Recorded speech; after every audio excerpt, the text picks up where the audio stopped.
You're listening to the Online Marketing Made Easy podcast, episode number 166. Welcome to the Online Marketing Made Easy podcast. Business advice so easy, you'll feel like you're cheating. And now your host, Amy Porterfield.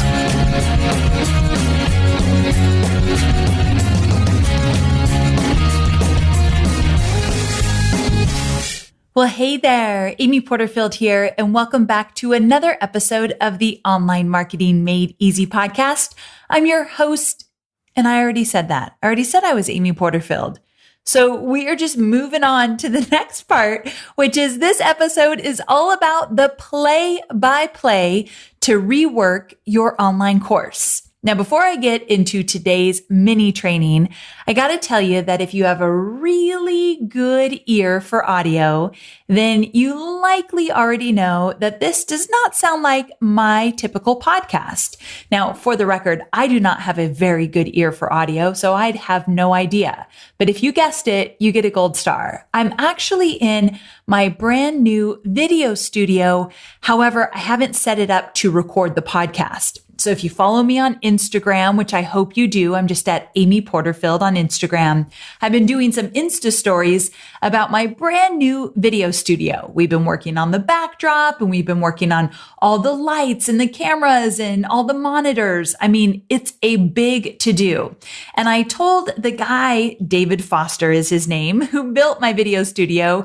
He works with his partner, Luria, and they are at livestreamingpros.com. And I told David, look, I need to do my podcast in my video studio so that all the technology is in one room so that I can make the other room my office without all this recording equipment everywhere. And so that's exactly what he set up here, except that we're not 100% done. So because of that, I am just recording on a Yeti mic into my Mac computer, which is then going into ScreenFlow. So for all you techies who ask me, what equipment are you using? As of today, that's what I'm using just because this is a little makeshift until we get the video studio to support my podcast recording as well. We're very, very close. So anyway, just wanted to share that with you if you picked up on a little bit of an audio difference. Now, most of you probably did not pick up on that. Like I said, I never would have. So now let's move on to the play-by-play to rework your online course. Today, I'm talking about a process that is humbling each and every time I do it. Looking at one of my courses and saying, I could do better. It's time for a rework.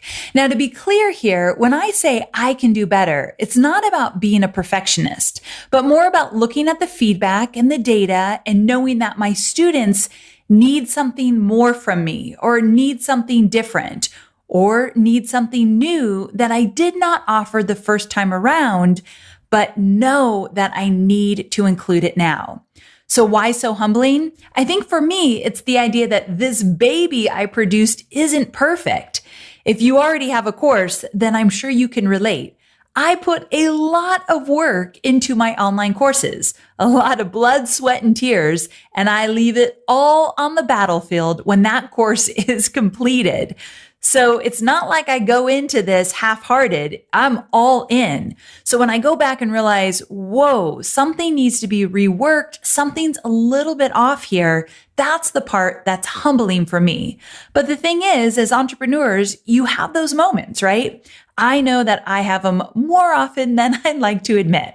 So those moments when you know you need to do something differently, that maybe your first try wasn't your very best try, and maybe you just missed the mark a little bit. And that definitely does happen. So when I started to take another look at one of my very favorite programs that I currently offer, List Builders Lab, I had to acknowledge, okay, this program is great. People are getting results, but it can be better. So today I'm breaking down the steps I took to rework that program, how I knew it was time to rework, how I approached the rework, and some other insights and tips and strategies along the way that I want you to keep in mind when you update your online training program. Now, before we get there, 2 things you should know about this topic of reworking an online course. Number 1, If you don't yet have an online course, but you plan to have one in the future, for sure listen to this episode because the insights will add clarity while you're creating your first edition of your course. So this episode is a must listen to episode for sure. Also, you can use this episode to rework your services and your offers and the different packages that you have on your website if you do have a coaching, consulting, service-based business. So I think there's something for everyone here, even if you aren't reworking an existing online course. Number 2, if you are creating a course for the first time, I highly recommend you either do a beta test before you fully create and fully launch your course, or I suggest you test the waters with what I call a pre-sale campaign before you create your entire course. Because if it's your first time out, you're likely wondering, will people actually pay for this? So a beta test or some kind of pre-sale campaign will answer that question. I teach both of these strategies in my program, Courses That Convert.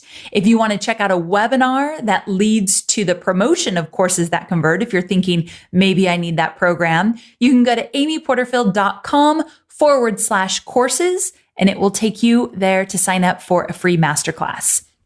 But again, I think a beta test or a pre-sale campaign are really valuable if it's your first time out. But here's what this episode is about. Even after you beta test, or even after you test the waters with a pre-sale campaign, you will still find areas that you can improve on and make better after the first edition of your course is released. And if you care about your students, which I know you do, you will always be looking for ways to make your courses better, to help your students enjoy the process even more, and of course, to get bigger results. So with that said, here's how you rework your online program.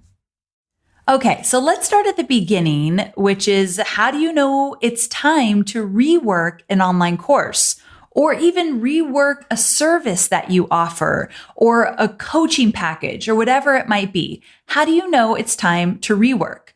Well, in my case, I have a private Facebook group where all my students get to hold each other accountable, ask questions. It's a community.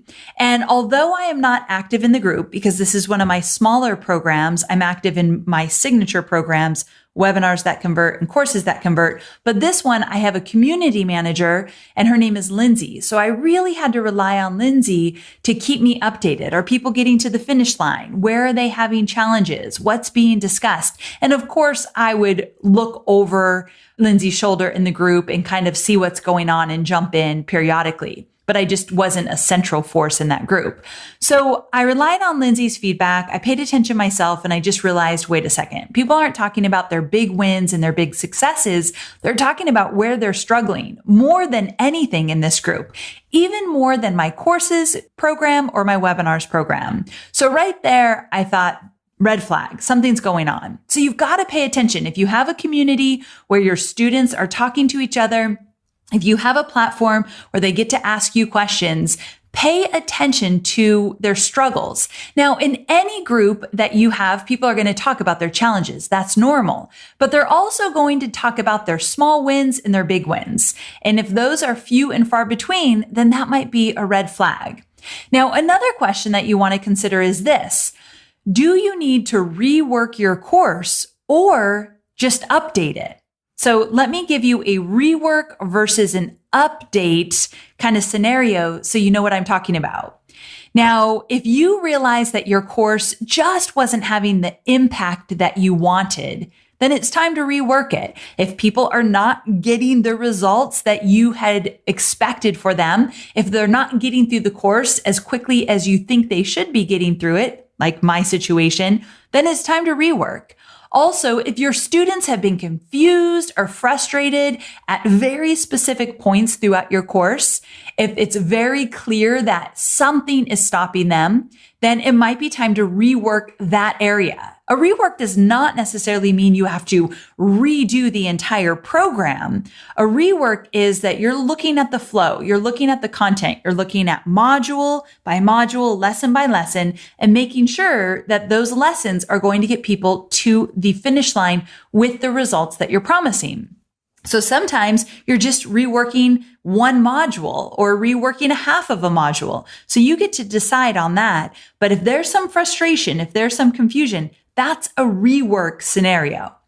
Also, based on your experiences and your insights since you created the first edition of your course, maybe you've discovered a more proven, better way to teach the content. Maybe you had this huge aha moment that you thought, wait a second, I just realized throughout my own education and my own experiences and diving into the details with my students, I can teach this in a way that will get them to the finish line faster.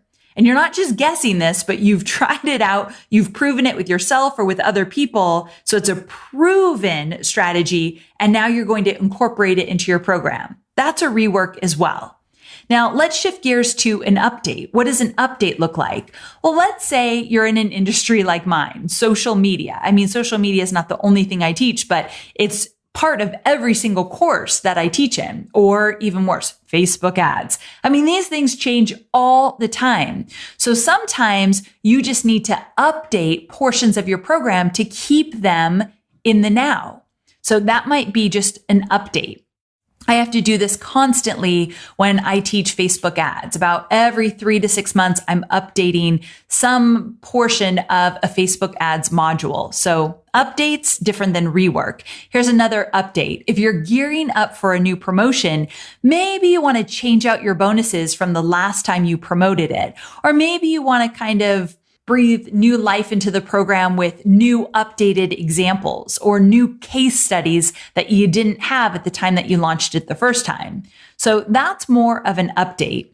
Or if you want to charge a higher price for your program and you've decided I'm going to add an extra module, or I'm going to incorporate this new feature or this new doodad, whatever it might be. I'm not sure what it might mean for you, but if you want to charge a higher price, you might have to rework some of the program. Now, just be careful here. Charging a higher price does not mean you add everything in the kitchen sink to the program to get the price up. There's some things you need to consider. And so if you're going to charge a higher price for your program and you want to update the program so that it actually warrants a higher price, you definitely have to listen to the podcast episode I did about how to price your online course. It's episode number 107. So amyporterfield.com/107. I'll teach you how to actually price your online course. So if you're looking to raise the price, listen to that episode. Okay, so now you know the scenario of reworking versus just updating the program. So once you've determined that indeed it is time for a rework, here's the play-by-play for your next course update. There are 5 steps, and these are the exact 5 steps that I took to rework my entire List Builders Lab program. So this is what I've done in my business, and this is what I'm hoping you will do for your next rework to make it as seamless and stress-free as possible. Okay, step number 1 is to create your rework master doc. So a master document, I put mine on a Google Doc so that I could share it with people that were involved in this process with me, like my copywriter, my project manager, Lindsay, my community manager that knows my content well. If I wanted to get her insight, I wanted to be able to easily share this document and have them give me comments and notes. So I put it in a Google Doc. Evernote is another great tool you can use, but make sure you put it in something that you can share it with others if need be. So what's most important though is for me to help you decide what goes into the Rework Master Doc. And that's what this episode is all about. Now, the first thing you're going to do to create your Rework Master Doc is to create a survey. You must survey your existing students. Even if you don't have a lot of students, I'm hoping you hear from the majority of them. Now, what I wanted to do as the freebie for this episode is give you the exact survey questions I asked my List Builder Lab students, because I got the most amazing feedback that I've ever received in any of the surveys I've ever sent.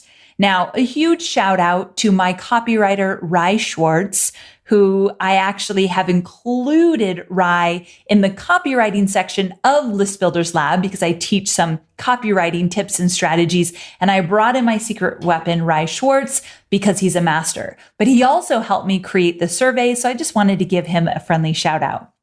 So we got the survey, and again, we got such great feedback from it that I thought this would be a valuable freebie for you. And I like to give you my swipe file. I like to give you what I used in my own business. And so to get your hands on it, that's the freebie for this episode. All you need to do is go to amyporterfield.com/166 download. amyporterfield.com/166 download. Or if you're a texter, you like to get your stuff via text, just text the phrase 166 download to the number 33444. And I'm going to send you the exact questions I asked on the survey, but I'm also going to give you a little commentary as to why I asked that question. And I'm going to give you some surprising insights I received from asking that question. So I don't just want you to totally steal the exact questions I asked and ask them to your students, because they might not be the right questions. They might not get you the information you need. So if you hear a little commentary from me why I asked that question, maybe you'll phrase it a little bit differently because your program's different, your students are different, whatever it might be. So I think you're going to find this swipe file as my freebie today really valuable. amyporterfield.com/166 download. Okay. So the first thing I did is I surveyed my students. Now, it wasn't enough to just send them an email and say, hey, fill out the survey. The first thing, because List Builders Lab is evergreen, I only send it to people that have been in the program for 60 days or more. And in addition to that, I sent them an email asking them to fill out the survey twice. And then in the private Facebook group, I mentioned it multiple times, and I gave it about a week. So for a full week, I promoted the survey. I said, look, I'm looking to rework the program. I want to make it exactly what you need to get to the finish line. Please take just 5 minutes to fill out the survey. So I sent it out to everybody, and for a full week, I promoted it saying, hey, don't forget to fill it out. So I got hundreds of responses, which is great because that was really valuable. I realize if you don't have a lot of people in your initial program, getting a survey back from people and you only have 20 people in your program right now might mean that you get 5 or 6 back. I get that. So the survey might not be the only way to go. If you have to get resourceful, maybe you get on the phone with some students.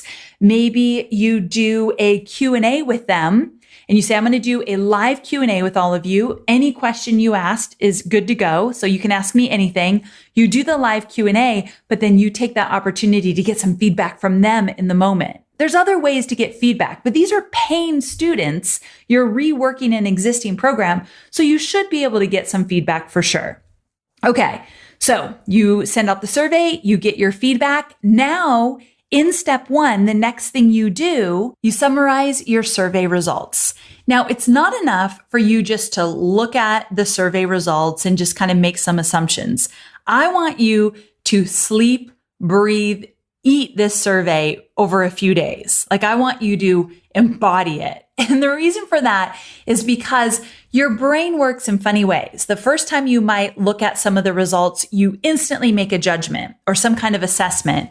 But then if you sit with it a little while, you might start thinking of things in a different way. I want you to open up your perspective around this and think, is there a different reason, or is there a different challenge that maybe I'm not seeing? Can I read between the lines and learn something new? So here's what I did. This was actually really cool. My project manager, Chloe, thought of this. It wasn't really anything I did, but this is what I was able to use. Chloe asked Kate, who is in charge of customer service, and she asked Lindsay, who's my community manager, she asked them both to look at the survey results and just put together a 1-page review of what they learned from those survey results. And then Chloe did the same. So when I was ready to sit down and analyze the survey, I also had 3 different perspectives, and each of them took away something different from those surveys. And it was really, really valuable. So if you could have your assistant, your virtual assistant, if you had someone on your team, just look at the survey results and just kind of put together a one-pager in terms of what they learned, what they thought was happening, what stood out to them, that would be really valuable. So that's exactly what I did. And then I went in there and I poured over the results. We use SurveyMonkey, and we use a SurveyMonkey level that allows us to have word clouds, which I really like. So only if you're going to get a couple hundred surveys do I think this is valuable, but they do word clouds for each question. So you can look and say which words were used the most to answer this open-ended question. And it's just really valuable for me to see the words that stick out the most, like confidence and accountability and struggle and challenge. Like these are some words that kept coming out that people wanted more accountability and they didn't feel confident in their ability to create a lead magnet. Like stuff like that was coming up. The word clouds really made that clear. Now, you don't have to use SurveyMonkey. However, I think that it is a great tool because the analytics, once you get the results, are stellar. So I highly recommend you use a tool that will tell you some percentages in terms of how people answered the questions. I think that's valuable, especially if you're going to get 100 or more responses. You want somebody to tally those results for you for sure. All right, so moving on, here's what I did that I had never done before. Once I looked at the survey results for about a good day, like I booked the entire day for me to pour over these results, dig in a little bit deeper. And really by midday, I started to think, okay, I see that this is coming up in the survey, but I don't know if I really understand what they mean. Or things were coming up in the survey and I thought, I wonder if they're calling this that. So let me give you an actual example because that's confusing. So a lot of people were saying, I need help with my new subscriber email sequence. And then other people were saying, I need to know how to create a funnel. And many of them were talking about the exact same thing. They were calling a new member email sequence the same as a funnel, but then I wasn't sure what they meant by funnel because they were really vague in their responses, some people. So what I did is I went into the private Facebook group and I said, I've got a question for you. Many of you told me in the survey that you wanted this, but does that mean you want this, or does it mean this, or something else that I'm not thinking about? So I clarified some of their responses, just a few. I think I did this on 3 different areas of the survey that I thought I need to dig deeper. I really need to understand what's stopping them in their tracks, where are they stuck, and I need to understand the language they're using to explain where they're stuck. Because this whole idea of funnels that everybody was bringing up, I wasn't even sure what they were talking about because it looked so confusing in their open-ended responses. So I just had to get clear. And I did. And it was priceless. People were not only answering the questions in the private Facebook group, but what was cool is they were thanking me for digging deeper. They knew what I was doing because I was very honest that I'm reworking the program. And they loved that their firsthand feedback was going to be actually put into the program. So I've taken them on this journey with me. And I think that has created an even better bond between us. So just wanted to throw that out, that don't be shy to get some clarification on some questions you might have after you look at the survey results. And then one thing that helped me a lot is I slept on it. So I had so many thoughts and ideas and insights, and I came to many conclusions after poring over this data. And then I thought, I need to sleep on some of this because, to be honest, I had some angst. And I've talked about this in some of my other private Facebook groups where I was feeling uncomfortable because I have this flaw in my personality. And I really do think this is a flaw that I'm very aware of. So I work on it. That if I see a challenge, I instantly go to, how do I fix it? What steps would I need to take? What will it take to make this better? Instead of just allowing myself to say, this is a new opportunity. I'm not sure how I'm going to make it work, but let's just kind of develop the idea first. Whereas I cut the idea right in half, like I don't even get to the total creation of it. And I'm already thinking, but how am I going to make this work? And a lot of the times, because I'm a worrier by nature, I'll start to think, well, that's not going to work. I can't do that. Oh no, what am I going to do? This is not going to work. Like this is the scariness of living in my mind. But I'm aware of this, so I just stop myself in my tracks and say, nope, I'm not going to try to solve it right now. I am going to sleep on it. And then in the morning, I'm going to talk to some of my friends about it. And that's precisely what I did, because once I spent the entire day poring over these results, I did make some assumptions. I came to some conclusions, and then I called 2 or 3 of my friends. Rick Mulready was one of them, and then 2 other friends that I said, let me just run this by you. I think this is where my students are struggling. I'm thinking of teaching the program in this way or that way to fix this problem. Would you do the same? And these were friends that knew my audience well, had similar audiences. They knew list building, so they were good people to talk to. So that's exactly how I approached it. Okay, so once I got really clear on the biggest challenges and what areas I needed to fix and what my students wanted, I started to develop the core distinctions, major challenges, and new insights. And I documented all of them in the Rework Master Doc. So that's where we're getting back to this Master Doc. And as I'm talking about this, I'm thinking, you all are going to find value if I just list all the categories in my master doc, so you don't have to take notes right now. So in that freebie I promised you with this survey that I gave these students, I'm going to also just give you the categories of my master doc in case you wanted to create a similar doc to rework anything in your business. Good? Okay. So again, amyporterfield.com/166 download. After the survey questions I asked, I'll put all the categories of the master doc. But let me run through them with you here. Again, you don't need to take notes, but I want you to hear them from me. So these are some things that I answered in the master doc. How did my students feel before joining the program? Why did they join the program? Why have they not completed the course? Where have my students gotten stuck? What was some of the negative feedback I had about the course? That part's really humbling. What do my students want more of? I also had a category for additional trainings I plan to add, additional support I plan to add. So as I'm reading the survey responses and I'm getting in the Facebook group, I'm reading more of their questions and their comments and all that good stuff. I realized, okay, I am never in this Facebook group. I never planned to be in it a lot, but they want me in the group and they're struggling and they want to hear from the person that is teaching them. So I can't be in the group every single week live on video like I do with my other programs, but I can at least be in that group 2 times a month. So right now, what I've decided is when I relaunch List Builders Lab, every other week, I'm going to be in the private Facebook group for probably an hour or less, if that's what it takes. As long as there's questions, I'll be there. And I'll jump into the private Facebook group and do my Facebook Live Q&A, which I think is a really great thing to do for your students. So I've decided, yep, I'm going to add that to the mix because I heard too many times that they want to see me in the group. Now, other people ask for things that just were a no-go. Like, people are going to ask for stuff. That doesn't mean you have to give it to them. You have to make sure it fits into your business model, your lifestyle, your personality. So some people ask for things that I'm thinking, nope, I ain't going to do that. That's too much.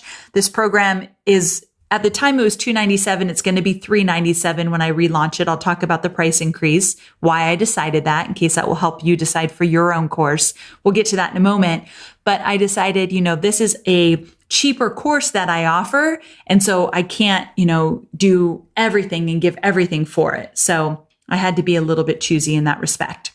You don't have to give away the farm. You don't have to answer every single request that they have in the survey.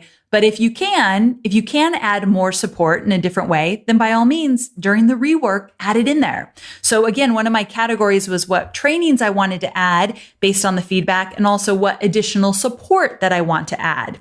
Now, there was another category called my aha insights and discoveries. And I just had some aha moments, which you will too once you start to dive into the whole process. And here's one of my big aha discoveries that I wanted to share with you guys. And that was that I was attracting a lot of people to my program that did not know who their target market was. And I knew that to some extent, but I didn't know how many people I was attracting that had no clue who their target audience or their target market was. And I did a small training inside a List Builders Lab right at the beginning to address this, but they still were stuck. And I realized, and this is just how I look at my trainings, I realized, wait a second, I'm not going to add more training inside a List Builders Lab about finding your target audience, because that's not what this training is all about. That's not where I want to start the conversation. And because I did one smaller training about it, I realized that's just not cutting it. That was one of the areas. They weren't moving toward the finish line because they were still stuck on who their avatar was. So I decided I'm going to do a standalone training, how to find your ideal customer, so that you can actually just focus on that, because it's a process. It takes some time. You got to do some digging. You got to experiment with things. And I don't want my students who still don't know who their avatar is to then feel pressured to move right into list building. Because as you know, list building means nothing if you don't know who you're actually talking to. So I had this big aha moment that I'm going to create this. It's like a mini training on your ideal customer avatar, take it out of my List Builders Lab program, build it up, make it better, and let it be someone's main focus versus trying to work on avatars while they're trying to list build. So what that means then is when I relaunch List Builders Lab, I need to make sure that I tell my audience, this program is for you if you already know who your audience is. And if you don't know who your audience is just yet, or you're struggling, I've got a training for that. So this allows me to expand my product suite. Now, for my students that are already in List Builders Lab and they're struggling with this, I'll address that and I'll take care of them. I'm just saying, looking forward, when I start to market it in a different way, that's how I'm going to attack it. But my core students that are in the program right now struggling, I'll attack it in kind of a different personal way for them. So I'll probably do something special for them in the program to keep moving them forward. But then I'm going to take that out of the program, since it's one little training in there. I'm going to make it a bigger training outside of it. Make sense? I share this with you just so you can kind of see behind the scenes how I decide to expand my product suite. I see a really big challenge. I'm going to address it with this mini course. Okay. So that was my big aha discovery as I went through all the surveys and my private Facebook group. So a few more categories inside your master doc. That led me to who is perfect for this program, who is not the right fit for this program, what is the promise of this program. And those are things that you will answer initially when you create the program, but based on your survey results and the feedback from your students, you'll likely want to rework some of that. That's why I added them as categories in my Rework Master Doc. I also had a section for the core offer. So I'm changing the offer just a bit. I'm cleaning it up, making it tighter. And so I actually took out some of the bonuses that I felt were probably overwhelming my students. And so I made the program tighter. So I changed the offer just a bit, and then I reworked all the modules and all the lessons. And that's the last thing you do in step one. So step one is pretty meaty. At the end, I'll talk to you a little bit about how long each step took me to get through. You'll be surprised. It's faster than you think. But basically, those are the categories. Again, I ended with, okay, now let me look at my existing modules and then the lessons in each module. How am I going to rework those based on the feedback I just got? So that's basically what I would do there. Now, the one extra thing I added in the master doc is a section called In Their Own Words. And when somebody said something just perfectly that highlighted why I'm changing the program or where I needed to change the program, I love to see things in my students' own words versus me just making assumptions or conclusions. So I have this one page of just survey responses in their own words or things that I found in the private Facebook group where they explained what was stopping them or where they were getting stuck in general. So I love that section because I usually go back and use it to reshape my marketing message when I get there. So that's the master doc for reworking. I'll give you all those categories in your freebie. Okay, moving on to step number 2. So that was all step number 1, which is creating the master doc based on your survey responses or the phone calls that you make or the Skype calls you get on with your students, however you collect the data. And you can't compare yourself to me. I might have had hundreds of responses and you might have 20. Do the best you can with the information you have. Don't let that comparison say, well, I can't do a rework. I don't have enough information. Find a way to get the information. Be resourceful. I promise you, this process is so eye-opening and it can help you help your students more, but ultimately, it will also make you more money. We'll talk about that at the end. Okay, moving on to step number 2, do your rework research. So once you're clear on how your new modules and lessons are going to be outlined, because you probably have reworked the content based on the feedback, I want you to spend a little time making sure your content plan is fully fleshed out and that you're well informed and feel confident in your content. Now, this is a time where you want to make sure you don't get into copycat mode, but instead you truly are doing your research. So this is what it looks like for me. First, I outline my new modules and new lessons. I take what was there, I rework it. So again, we're never starting from scratch. That's why this is going to be faster than you think. I'm reworking my modules and lessons. I have them all outlined. And then I dive into some free content. So I'm not buying other people's programs, but I dive into some free content from some people that I really trust that might be talking about similar topics. So in this case, list building. I want to see what some of my peers are teaching and how they're teaching and what they're talking about. I might have missed an area or thought, ooh, I forgot that I do that or I do this. So it's going to spark some more inspiration. Just be careful that you're not ripping people off and stealing their content. I'm sensitive about it because I've seen people rip my content off too much. So I would never do that, but you just got to be careful with it. My rule is I try not to ever teach something that I haven't actually executed in my own business. Now, this doesn't work for everybody because I teach what I know, and that doesn't work for everybody in your business. But I have to have some of my own proven results behind anything before I teach it. Then I know I'm not ripping anyone off. Get it? Okay. But I do research and I do read blogs and listen to podcasts and dive into videos. And I just kind of see what everyone's talking about, what they're teaching in this area, just to make sure that I feel confident I covered all my bases. Now be careful that at the end of your research, you haven't added like 10 more modules. You don't want to overload your students with too much information. So this is a time to refine, but you're not coming back with tons more content you plan to teach. Deal? Okay. Step number 3, now that we've created our master doc, we've done our research, step 3 is you're going to create your slide decks. Or if you create scripts to teach via video, whatever you want to do, however you're delivering the content, you're creating or reworking the content. Again, you're not starting from scratch. So I can move through this part pretty quickly because my slide decks are already created.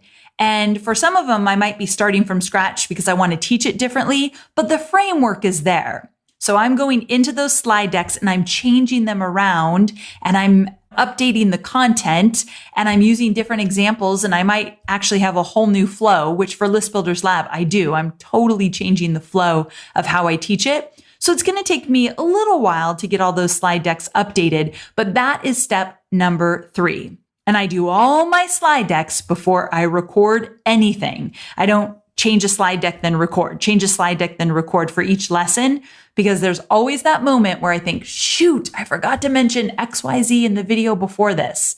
Well, that's not going to happen if I just work on all the slide decks before. Okay.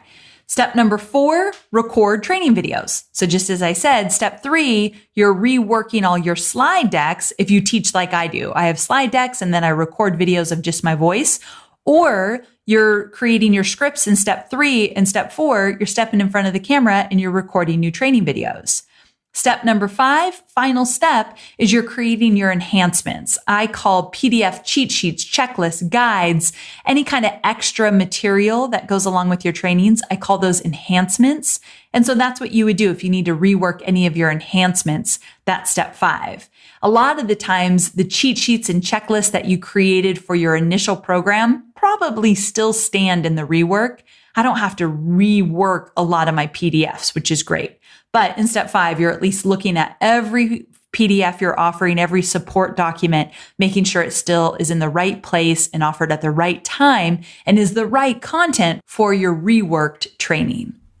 So those are the 5 steps. Again, I'll repeat them just so you have them fresh in your mind. Step number 1, you're going to create your Rework master doc. And that's where you survey your audience and then you put together all the info you need to end the Rework document with your reworked modules and lessons. So it's all leading up to the actual content you're teaching. So I'm going to give you the survey questions to ask and the categories in my Rework master doc, like literally the exact categories that I fleshed out in my document. You're going to get them in the freebie, amyporterfield.com/166 download. Step number 2, do your rework research. Step 3, create your slide decks or your scripts for your training videos. Step 4, you're recording your training videos. Step 5, you're creating your enhancements or just reviewing all the support documents you put together to make sure they are still accurate and they still apply to your new trainings. Now, I have a few quick tips before we wrap up. Tip number 1 is you must set deadlines for yourself throughout this entire rework. So I thought it would be valuable for me to tell you how long it took me to get through each step. Good? Step number 1, which is the master doc and all that, the survey, I let that go for a full week. So we sent out multiple emails. We encouraged people to fill out the survey in the actual Facebook group. Give yourself a full week to collect the data. And then once you get the data back, give yourself 1 full week to analyze all of the data. Now you might not need a full week. I used a full week to look at all the survey data, sleep on it. I met with Rick Mulready, like I told you. I called some friends. I just allowed myself a full week of a little bit of white space to kind of think about how I wanted to rework. Now, my rework is pretty significant. Yours might not be as intense as the one I'm planning. So it might not take you a full week, but it took me a full week to analyze the data, talk to some friends, rework the outline, just get it ready to go. Step 2 is to do your research. I gave myself a full week to do that. I watched some videos, read some blogs, listened to podcasts. Just every day I might have done an hour or 2 of research. So I gave myself a week to do that. I didn't want to feel pressured. So there was a lot of white space involved. Step 3, that's where you create the slide decks. That took me 1 full week. It might have taken me a week and a half. So I reworked a lot of the content, a lot of the flow. And also I decided to create videos that were 10 minutes each or less versus if you have been in any of my programs, you know, my videos can get a little bit long. So some of you are like, hallelujah. Thank you, Amy. Finally, I did it with this program and it was tough. It was tough for me, but most of my videos, 10 minutes each. And so I had to do more videos, but just make them shorter and get to the point faster. So that's why the slide deck took me probably a week and a half.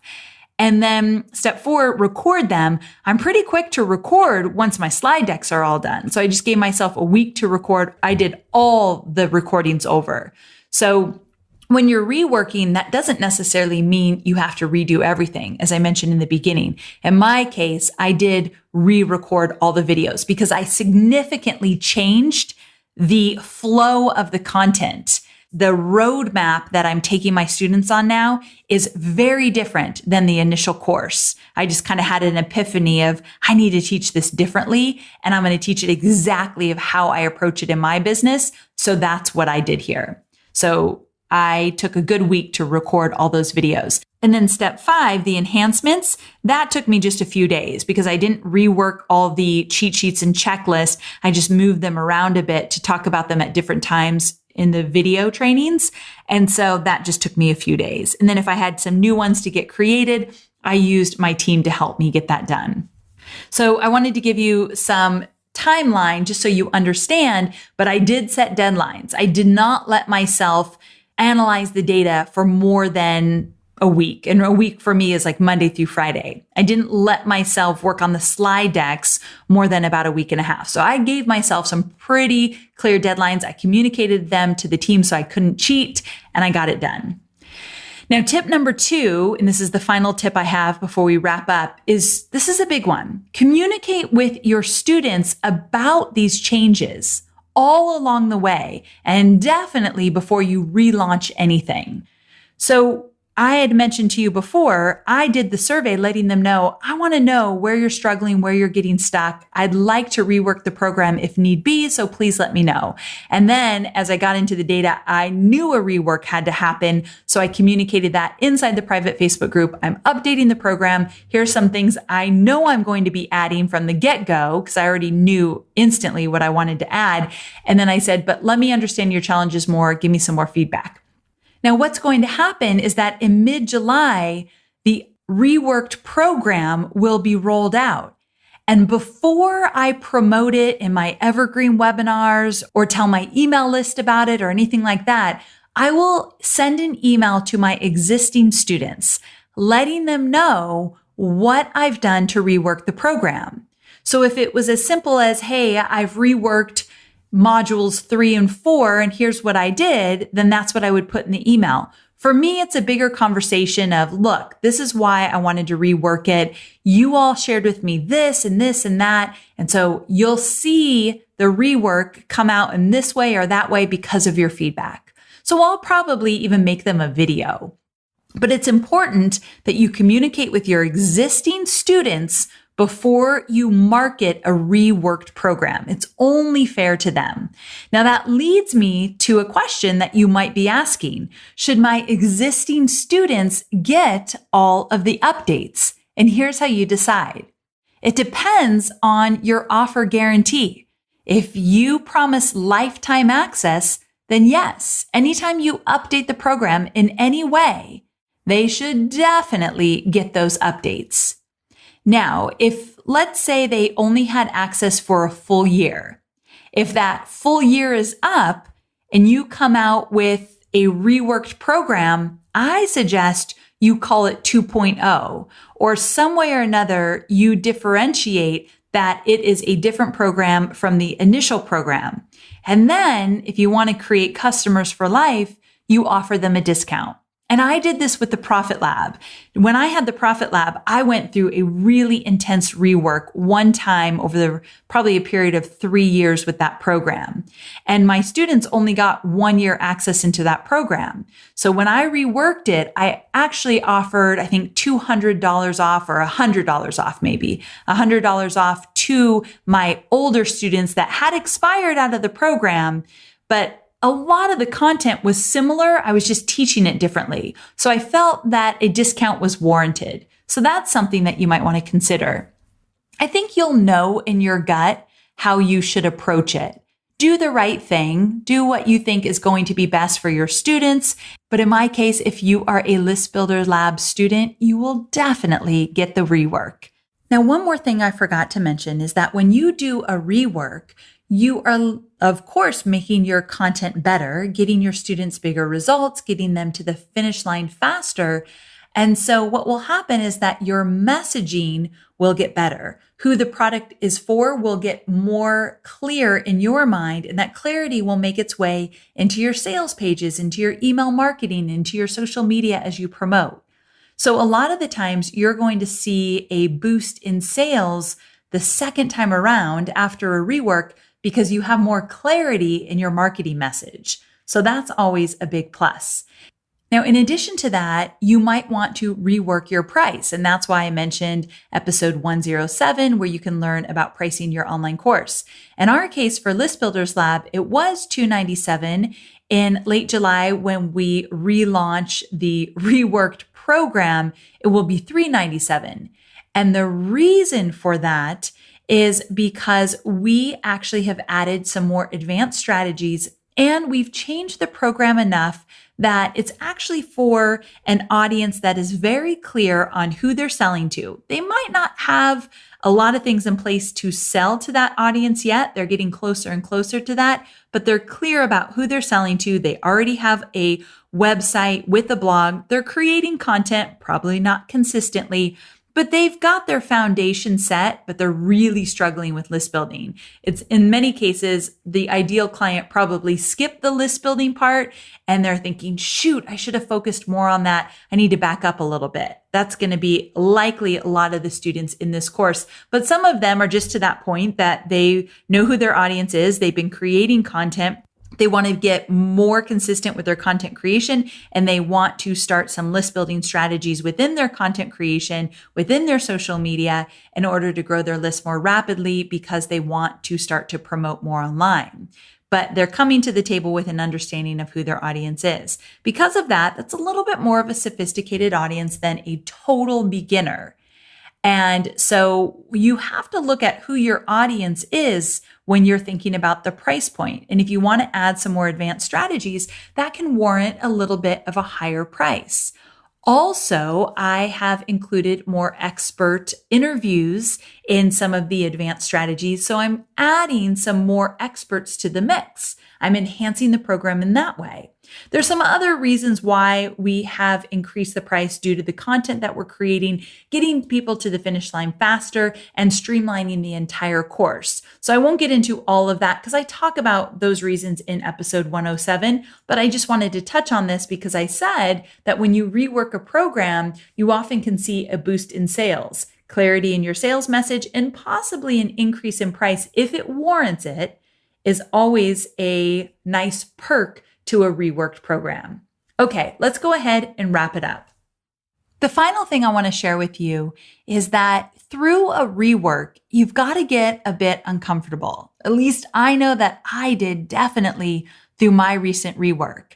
I felt uncomfortable because I had to read some of the negative feedback about the program. And just for the record, every single program you create, there will always be some negative feedback. You can't make everybody happy, but you'll see if you get the freebie with the survey questions I asked for the negative feedback. I wanted to know what they wished I would do differently or what was missing. So I set myself up for that. So I had to get thick skin and read through some of that. And at times it made me feel really uncomfortable. And I'm a sensitive kind of girl, so it just made me feel like, I feel like I messed up here. But then I had to remember that I created a really good course and my students have definitely gotten results.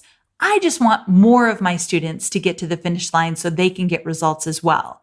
So I had to give myself credit, like I did a really good online course and I care enough to show up to make it better. And that's what I want you to remember when you're reading through the results of your survey.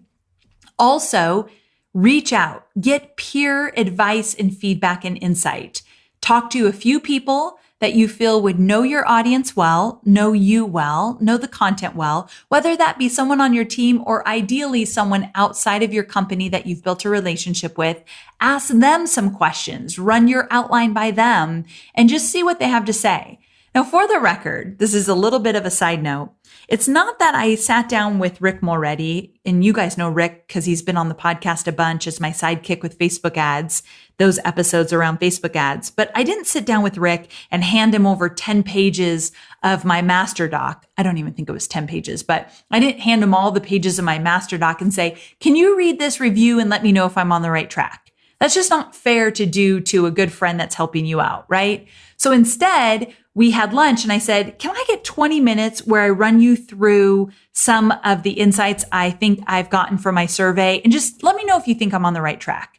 And so we did that. I think it took us into a conversation beyond 20 minutes, but I really spent time running him through the new outline so that he understood the new framework. And then I got his feedback from that. So you can't expect somebody else to do all the work for you, but use them as a sounding board.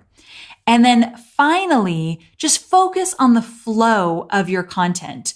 Is the roadmap that you put together the right roadmap to get them to the finish line as fast as humanly possible?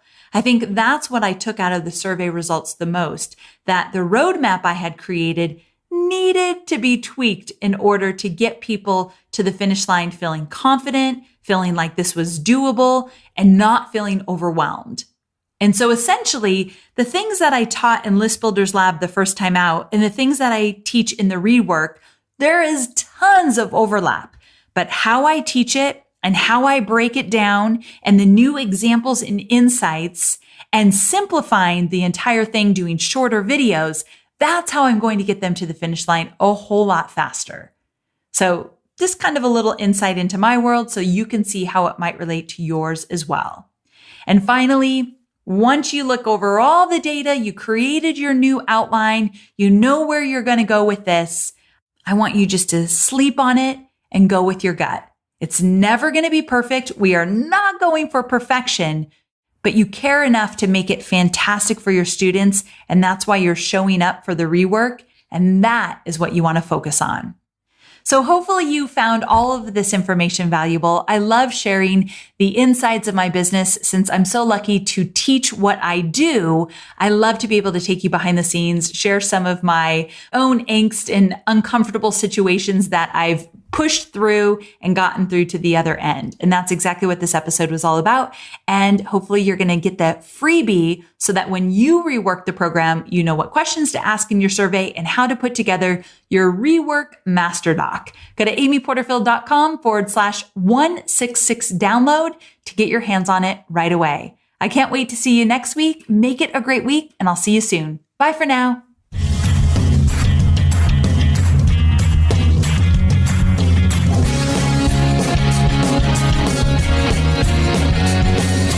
Thanks for listening to the Online Marketing Made Easy podcast at www.amyporterfield.com.